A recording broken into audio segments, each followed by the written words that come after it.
Before we dive into today's breakdown, I've got one simple request. If you want to see the Cowboys back in the playoffs, where they absolutely should be, smash that like button right now. Don't be the jinx. Don't be that person. Unless you're an Eagles fan, hate watching this video, which, honestly, welcome.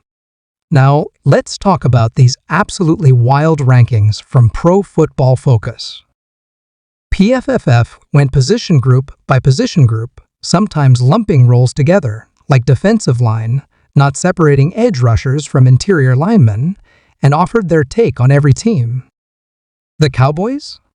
Well, they landed 15th overall. But here's where it gets bizarre. Quarterbacks were 17th, running backs dead last at 32N, receivers 15th, offensive line 23 defensive line 12, linebackers 27, and secondary 31 Saint. Make it make sense. How can a team rank 15th overall when only two of their position groups are in the top half of the league? Are we just randomly assigning numbers here, or what? That's either a massive overestimation of the team's coaching, which wasn't even ranked in the top 10 by PFF, or it's a total inconsistency in logic. Let's be clear, this feels less like objective analysis and more like a collection of isolated takes mashed together without any cohesive thinking. One guy ranked Dak 17th, writing him off as a guy who plays well against weak teams and collapses against strong ones. But here's the kicker: Dak had the fourth highest PFF grade in 2023 before a couple of late-game miscues torpedoed his MVP chances. And in 2024, an early injury knocked him out of rhythm. Yes, he hasn't won the big ones consistently, but neither has Kyler Murray, nor Trevor Lawrence, nor Geno Smith, nor Brock Purdy.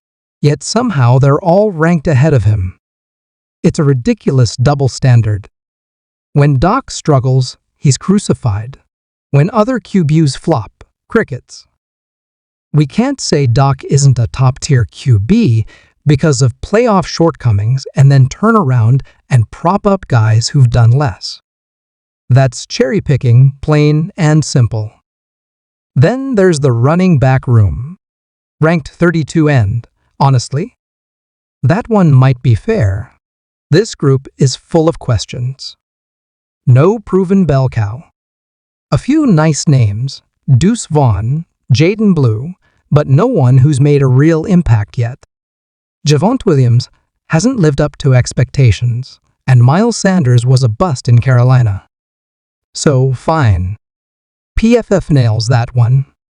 But the receiver group at 15th, that's low.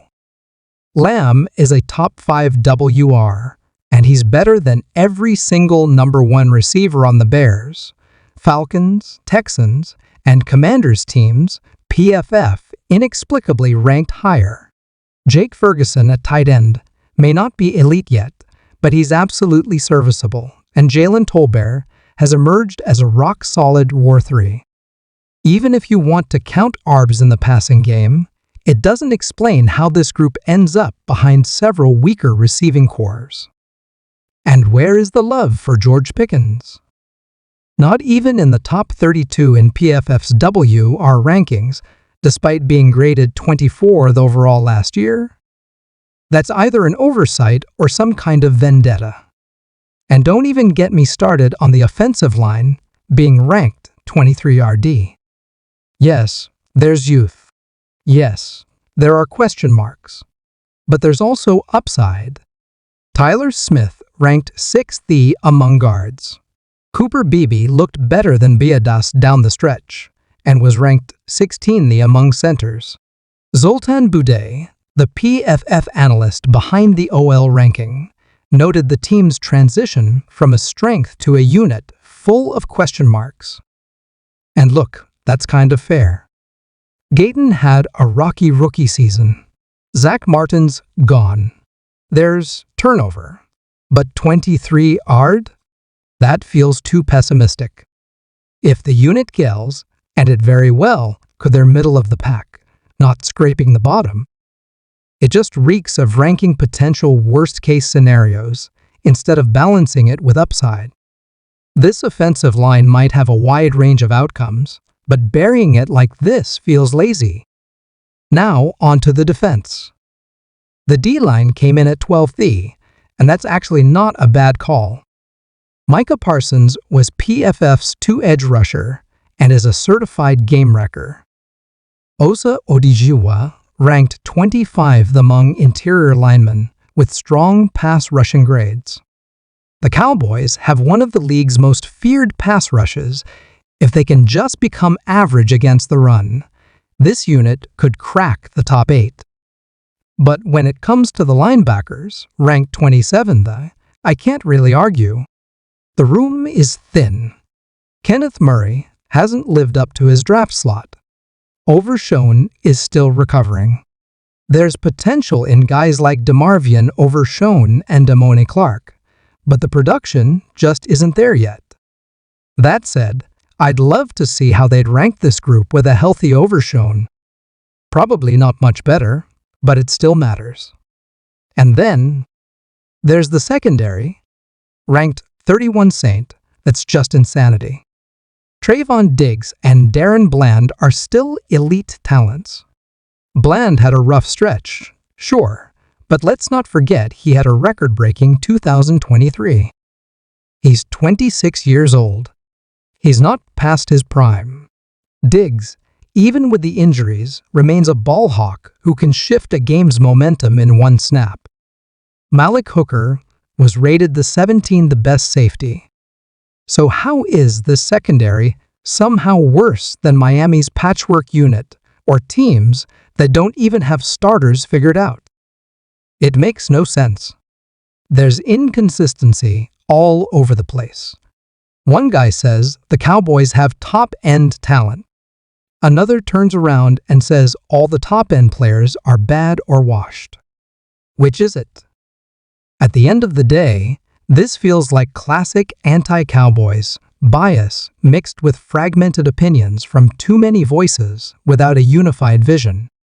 How can you claim this team has a top 15 roster overall, but rank nearly every position group in the bottom half?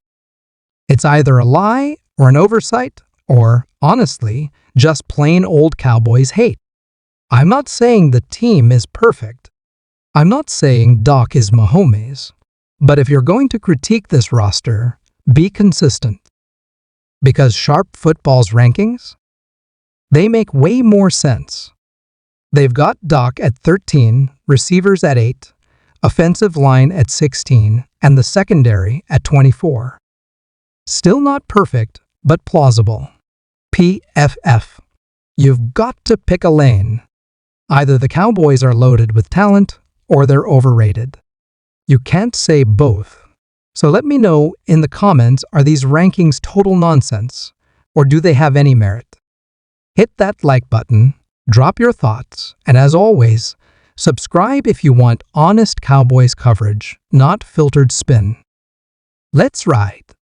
And here's the biggest takeaway from all of this: consistency matters. You can't sit there and build a narrative that the Cowboys are a middle-of-the-pack team while simultaneously tearing apart every individual part of their roster. Either the talent is there, or it's not.